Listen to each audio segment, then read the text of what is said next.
don't have any money to give you," I said firmly, looking at my husband, Kevin. He barely acknowledged my words, his eyes gleaming with a self-centered excitement. "I'm going to stay with her when she turns 20, he declared, referring to his mistress. My heart ached as I looked at him. Kevin, who had been diagnosed with terminal cancer, was in need of treatment, but all he could think about was leaving me for someone else. I had forgiven him so many times for his habitual infidelity, always for the sake of our daughter Amy. It felt cruel to rip her away from her father when she was so attached to him. "After you and your parents die, all the property will be mine," he said bluntly, almost giddy at the thought of inheriting the insurance money and the real estate my family owned. He had no shame, no empathy for my suffering, but he didn't realize he would be the one to lose everything in the end. I'm 37 now, living with Kevin and our daughter Amy. We met through work, and I was charmed by his smooth talk and easy manner. Without realizing it, I fell for him, and after dating for a while, we got married. My family was wealthy, owning multiple properties, but I had kept that a secret from Kevin to protect myself from opportunists. When he finally saw my family home for the marriage introduction, he was shocked. Kevin had seemed different from the others. He was genuinely pleased upon discovering the truth, and my parents, happy with him, even promised us a house as a gift when he became their son-in-law. It felt like the perfect beginning. Kevin was sweet, and every day after our wedding was filled with happiness. But it didn't last. "Kevin, I'm pregnant," I announced 6 months into our marriage, beaming with joy. "Oh, is that so?" he replied with barely a flicker of excitement. His reaction confused me, but I dismissed it. Soon, he began coming home late more and more often. I was suffering from morning sickness and eventually had to stop working, so I questioned his late returns. "I'm just busy with work," he would say curtly. I believed him, trying to cope with household duties and preparing for our baby's arrival. Even after Amy was born, nothing changed. Kevin continued to come home late, never helping with chores or caring for our daughter. I convinced myself he was just overwhelmed with work, but I was drowning in the responsibilities of motherhood. By the time Amy started elementary school, I was accustomed to doing everything on my own. Then one night, while Kevin was in the bath, I saw a notification flash on his phone, a message from a woman, filled with heart emojis. My heart sank. When I confronted him, he sneered. "How dare you, Snoop?" "That's low," he shot back. "So, you've been cheating," I said, my voice trembling. "I wondered why you always came home late." "So what?" Kevin shrugged, his tone indifferent. "Are you planning to divorce me?" I couldn't believe his casual response. He didn't care at all about what he had done to our family. Before I could say more, Amy walked into the room, her face worried. "Mommy, what's going on?" she asked, clearly having heard the argument. "Did I wake you?" "I'm sorry, sweetie," I said, forcing a smile. "Do you love Daddy?" I asked her. "Yes," she replied without hesitation. "Would you be sad if Daddy wasn't here?" "Yeah, I'd be really sad," she said softly. I felt tears sting my eyes. Kevin's betrayal hurt, but Amy's love for her father was pure. How could I tear her world apart by divorcing him? Faced with Kevin's callousness and Amy's innocent attachment to him, I found myself unable to leave. I bit my lip, knowing I would have to endure. Kevin's behavior didn't change. He continued staying out late, clearly spending time with his mistress. But on his days off, he was the perfect father, playing with Amy and showering her with affection. I lacked the strength to initiate a divorce, and as Amy grew older and busier with school and extracurriculars, life continued in a monotonous routine. Now, Amy is in middle school, and our lives are even more hectic. My mornings are filled with packing lunches, ironing her martial arts uniform, and handling an endless list of daily chores. I throw myself into taking care of Amy, keeping my mind occupied so I can avoid thinking about the man who shattered our marriage. I suddenly felt nauseous and rushed to the bathroom, vomiting up my meal. "Are you okay, Mom?" Amy asked, her voice filled with concern. "I'm just feeling a bit under the weather," I reassured her, trying to smile. "I'll be fine after some rest. You go ahead and get to school." After she left, I lay down for a bit, hoping the rest would help. I assumed it was just a minor stomach issue, but as the days passed, the pain grew worse. My husband didn't come home again last night, as usual. For Amy's sake, I pushed through, trying to keep up with the household chores despite the growing pain, but eventually, I hit my limit. I went to see a doctor who told me they'd contact me with the results later. The pain became unbearable. I couldn't do any chores. All I could manage was to lie in bed. That's when Kevin finally came home. Must be nice lying around all day and skipping the chores, he said coldly, oblivious to my suffering. The scent of another woman's perfume lingered on him. Anger and sadness washed over me, but I had no energy to confront him. A few days later, the hospital called. Please come in with a family member for the results, they said. Can't I come alone? I asked, my voice trembling. We prefer you bring someone with you, was their gentle reply. When I asked Kevin to come with me, he scoffed. Impossible, he said, brushing me off without a second thought. He didn't come home that night either, leaving me to face this alone. Reluctantly, I asked my parents to accompany me to the hospital. The doctor greeted us with a grave expression. You have stomach cancer, he said, his voice steady but serious. It has spread to other organs. It's stage 4. We need to begin treatment immediately. Stage 4. That means it's terminal, right? I asked, barely able to get the words out. The doctor nodded solemnly. Yes, but we need to act quickly to extend your life. Everything around me went still. My thoughts froze. Amy had just started middle school this spring. I was supposed to watch her grow, be there for her milestones, her firsts. But now, would I even get to see those moments? Overwhelmed by shock, I couldn't hold back my tears. When I got home, Amy returned from school and saw me crying.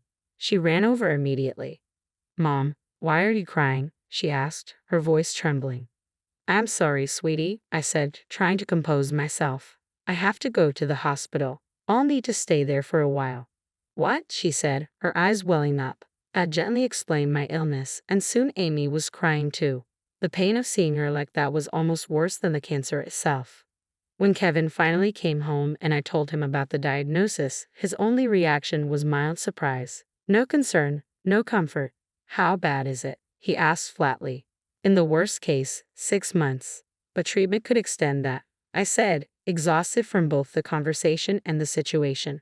I didn't even have the energy to be angry at his detached response. All I could think about was preparing for the hospital stay, and how I'd fight to hold on, for Amy's sake. I took care of signing all the documents, arranged the housework, and handled the insurance procedures before being admitted to the hospital. I entrusted Kevin with taking care of our home and Amy. Please look after the house and Amy, I asked, hoping for a sincere response. Yeah, he muttered, not even making eye contact with me.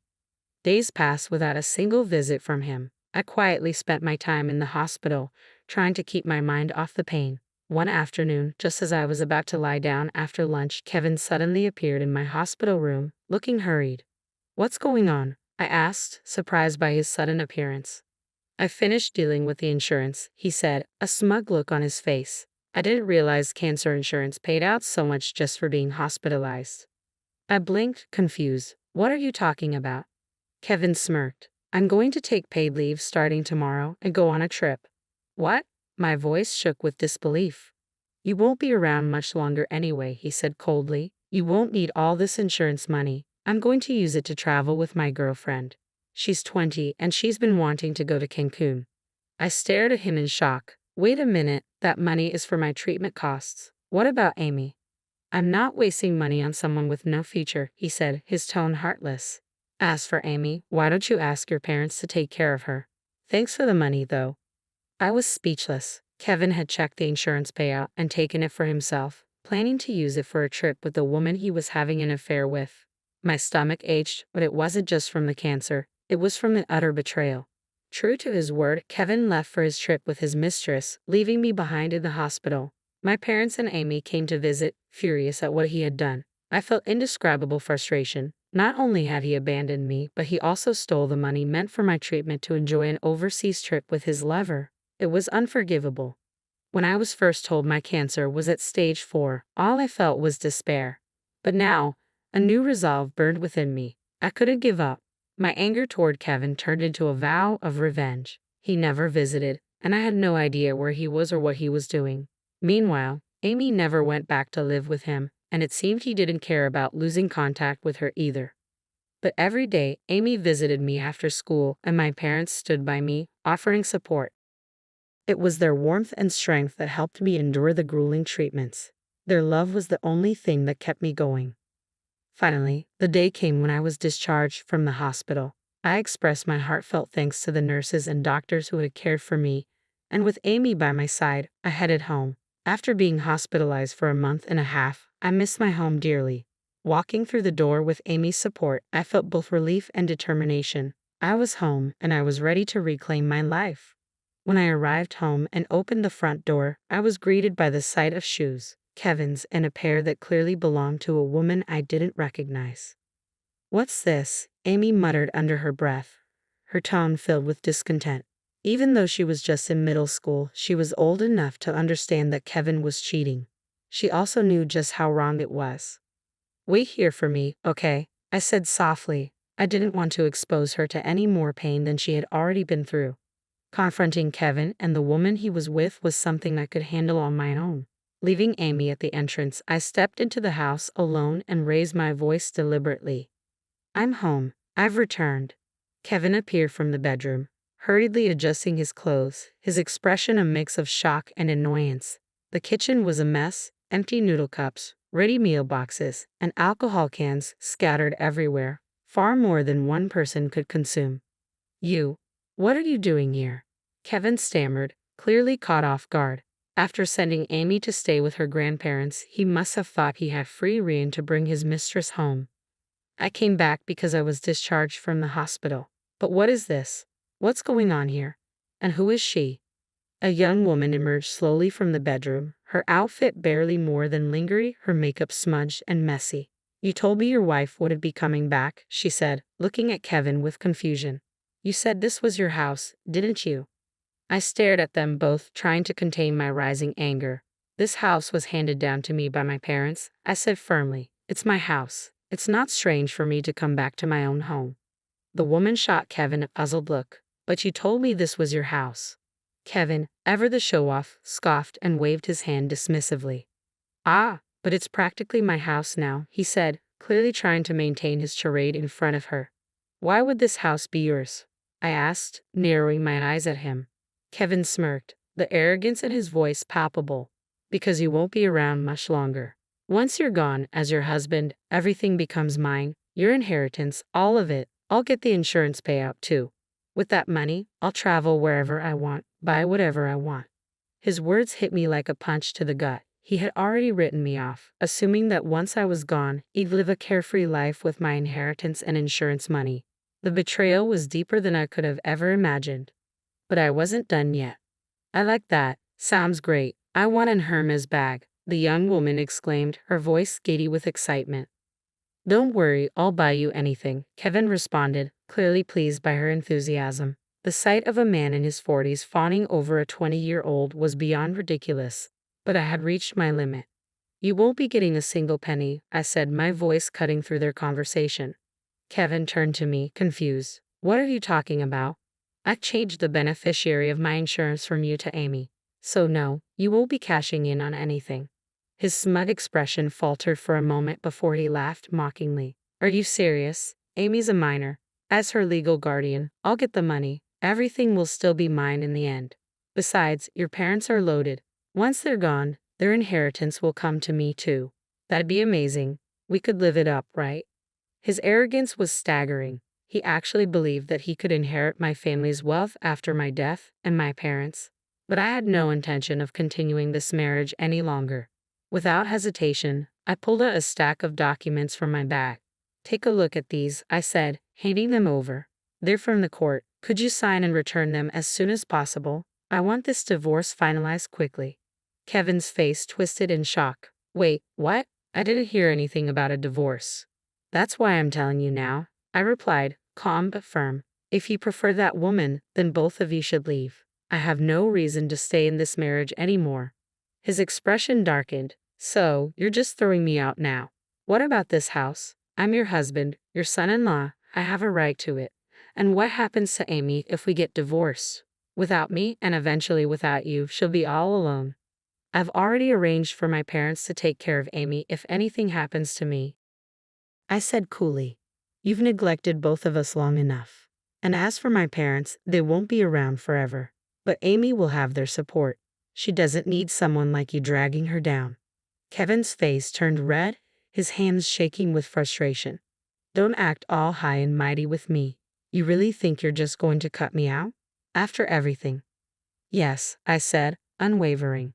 Being with someone as unfaithful and selfish as you would be the real pity. Amy deserves better than to grow up in a house full of lies and neglect. Kevin sputtered, trying to come up with a retort. That's not true. Amy's still in middle school. She needs me. She doesn't need you, I said, my voice firm. She needs stability, love, and a future without deception. And that's what I'm going to give her.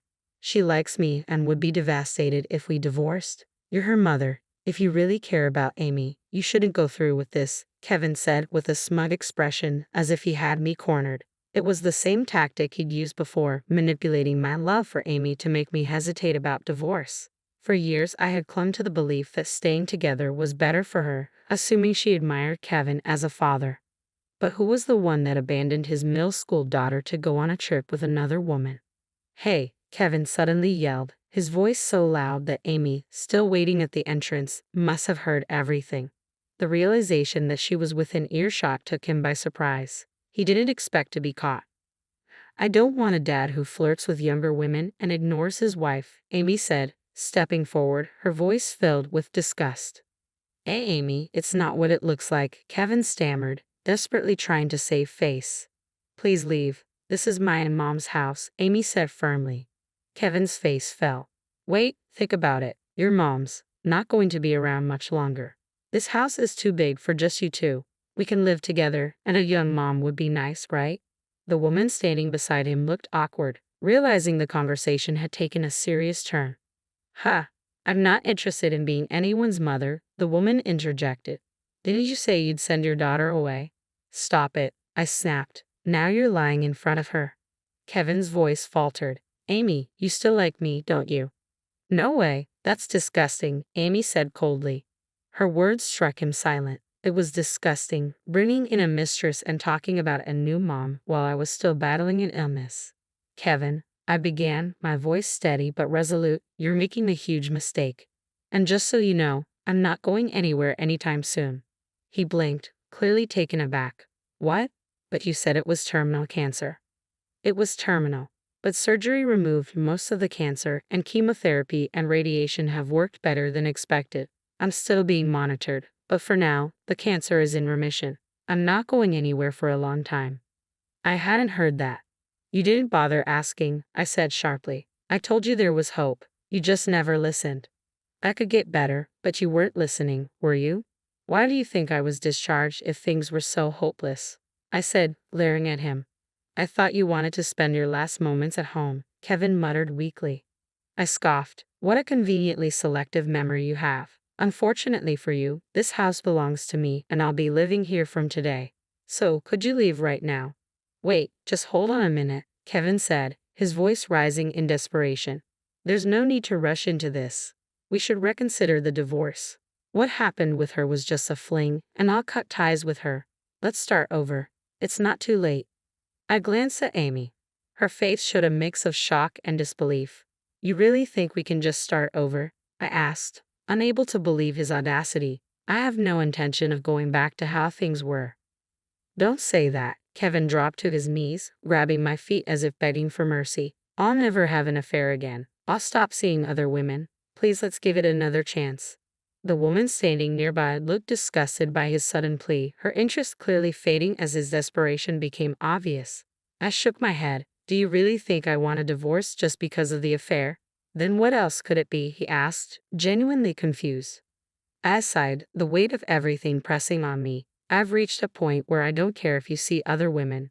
The real issue is that when your family faced a life-threatening illness, not only did you fail to worry, but you spent the money meant for my treatment on a vacation. You're not just an unfaithful husband, you're a selfish, heartless man who's toxic for Amy's future.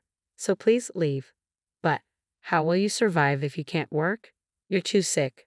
How will you make a living? He stammered, trying to grasp any excuse to hold on. I have insurance, and the money will be deposited into my account next week. So no, there's nothing for you, I said coldly. His face turned pale.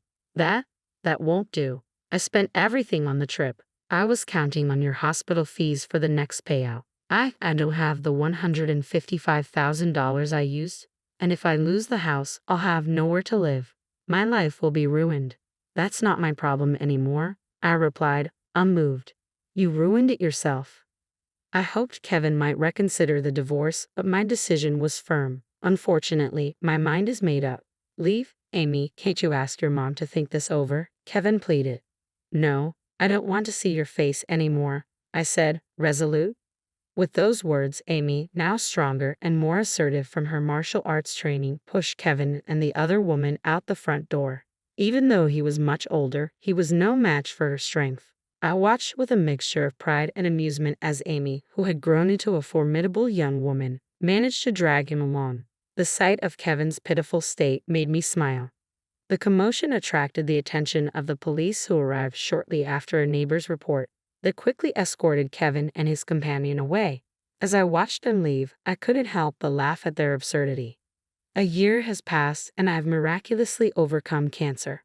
My health has fully recovered and there has been no recurrence. I've returned to work in a simple clerical position. Despite my parents insisting that I didn't need to work, I felt uncomfortable sitting idle and wanted to contribute to the household finances, so I've been helping out with chores around the house. Meanwhile, Kevin's life had taken a turn for the worse. Abandoned by his affair partner and burdened with massive debt, he had squandered my treatment funds and inheritance on a lavish lifestyle. Now, he struggled to repay a debt nearing $65,000. I learned this through mutual acquaintances, as Kevin and I used to work at the same place.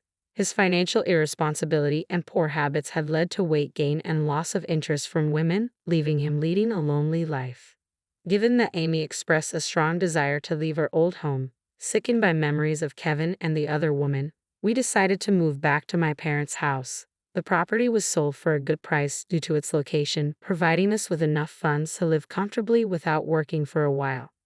I had received numerous requests for financial help from Kevin, but I found them intrusive and blocked his calls.